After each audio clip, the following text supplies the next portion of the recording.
Pardon the dirty windshield, everybody. Haven't had a chance to clean it yet. But here's a little public service announcement for any of you four-wheelers out there. One of my biggest pet peeves is when I see a truck on the side of the road and nobody gets over for the guy. They have room. Like, see right here. See, there's that blue Cadillac right in front of me.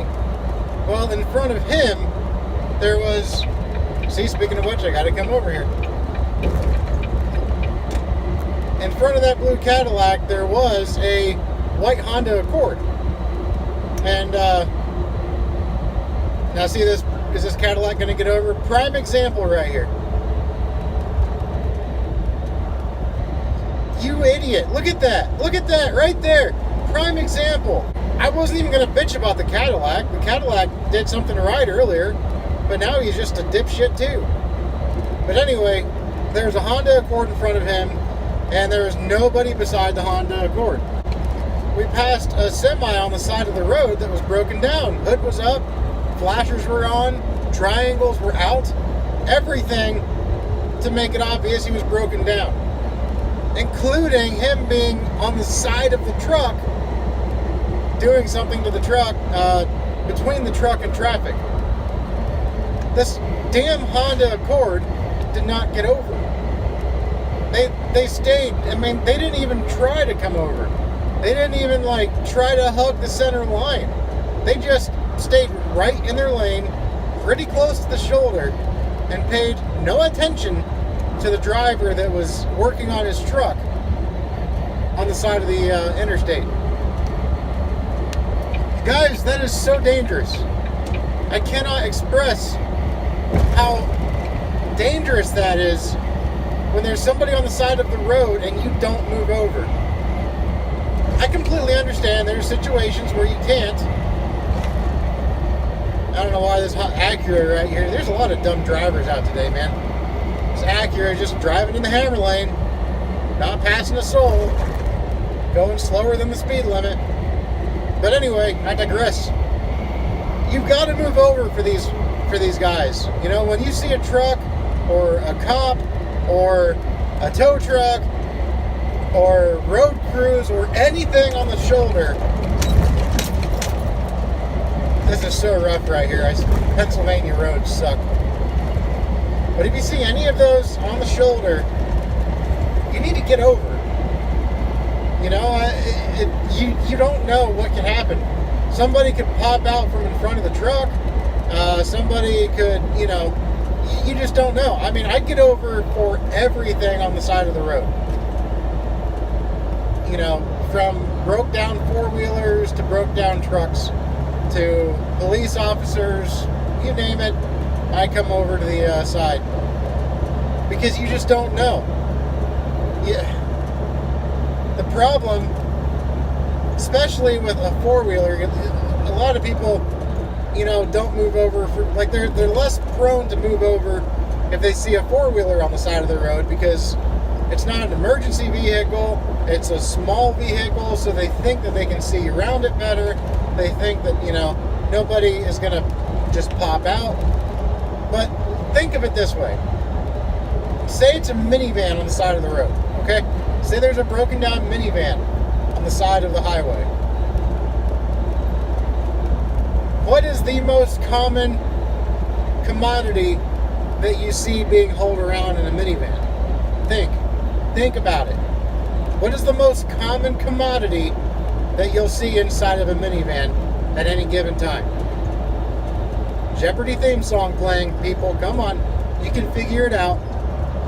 Kids. Kids ride in minivans, okay? That is what a minivan is designed for, is to take little Johnny to soccer practice and little Barbara to ballet rehearsal.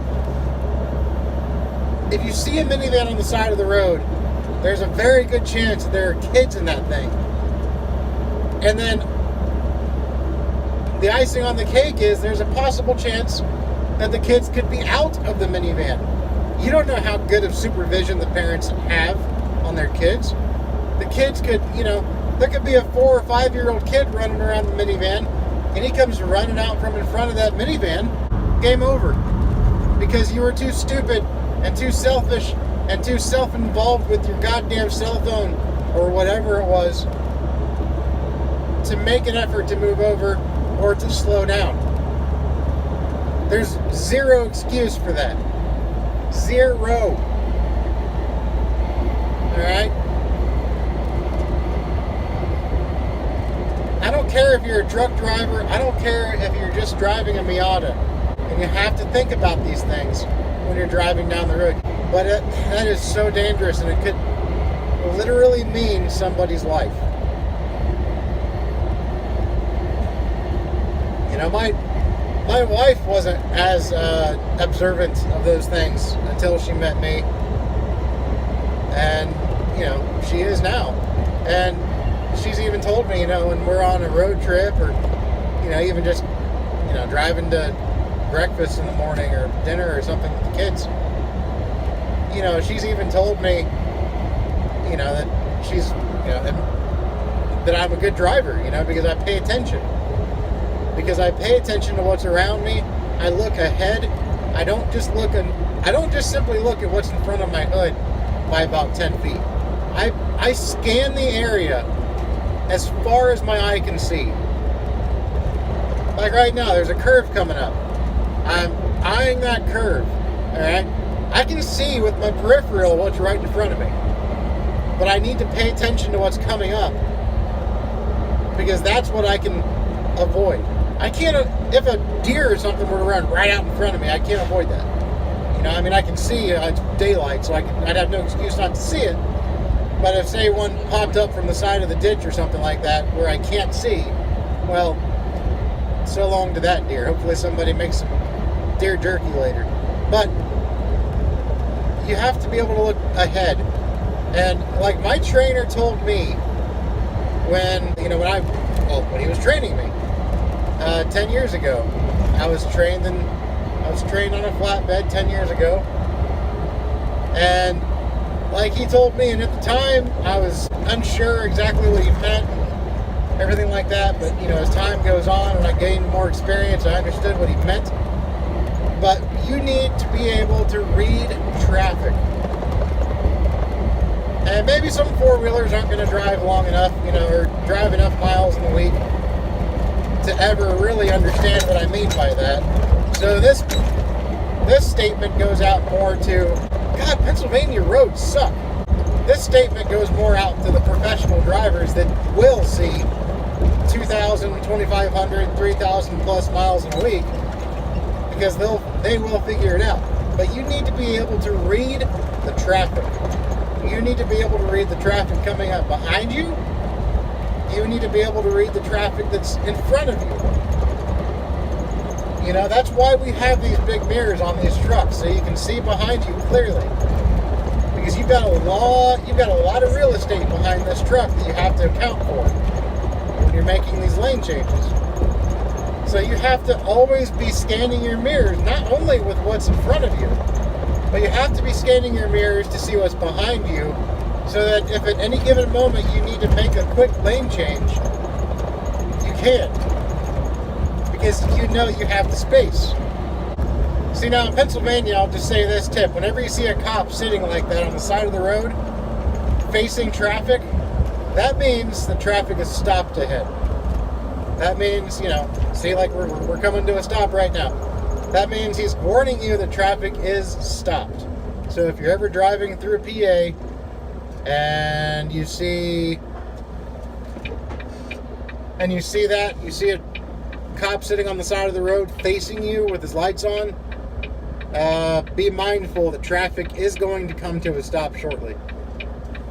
But anyway, back to the topic at hand. You want to read traffic, and when you're passing a truck, all right, there we go. I had to lock my focus in so it didn't catch on the bugs on my damn windshield. But anyway, when you read traffic and you're a truck driver and you're passing another truck, it's vital to understand how to read traffic, because you want to be able to pull out at just the right time to pass the truck so that you're not holding up traffic too much, but at the same time you have to understand that you're going to have to hold up traffic a little bit maybe. And you know, so you can't be too timid to pull out there and pass the guy. And you have to know how to read traffic for that reason. But that's kind of beside the point. So yeah, like I said, guys, you really have to learn, you really have to understand that you need to get over when you have a truck or anything on the side of the road. Tow truck drivers have one of the most dangerous jobs in the world. They really do. They have some of the highest rate of on-the-job deaths because people don't pay attention to what's around them. They don't move over when there's a tow truck on the side of the road hooking up to a car or a semi-truck. These guys, I give these tow truck operators major kudos, man, because they're walking around, working on trucks, working on cars on the side of the interstate with 70-mile-an-hour cars whizzing by that aren't paying a lick of attention to them. They don't care that they have families to go home to at the end of the day. These tow truck drivers, in my opinion, just don't get paid enough a lot of times. It's just very dangerous. And like I said, you, as in anybody watching this video, can assist in aiding these fine men and women who have a job that might cause them to be on the side of the road from time to time. You can help by moving over. Simple as that. Just move over when you see somebody on the side of the road. Give them space. Hell, people have even committed suicide by parking their car on the side of the road, waiting for a truck to come by, and then they walk right out in front of the truck. And, maybe they wouldn't have been able to do that if the truck moved over, or the car moved over, or whatever. Maybe they couldn't have dodged out there fast enough, or even if they did, dart out there, if somebody had given if they'd given themselves, if the drivers had given themselves a buffer zone, such as creating a space between the shoulder and your travel lane, then maybe they wouldn't have been able to get out there fast enough to kill themselves, And then that's something you have to live with for the rest of your life, that you just took somebody's life, whether it was of your own negligence or not. It's something you have to live with, and you don't want to live with that guilt. You don't want to live with that. So I guess I'll go ahead and stop it there. I'll end it there. But it's very important to do that, guys. This is the long backup, man. We're just sitting here. This is very vital. I'm starting to sound like a broken record. I'm beating a dead horse now. I realize that. But it's very important to do that. So many people just don't realize that it could literally mean life or death if they move over or don't move over. So think about that next time you're driving down the road and see a truck on the side of the road or anything on the side of the road. Try your best to move over. Just try. All right. Hope you guys stay safe out there. Hope you guys help others stay safe out there as well. So we'll see y'all later.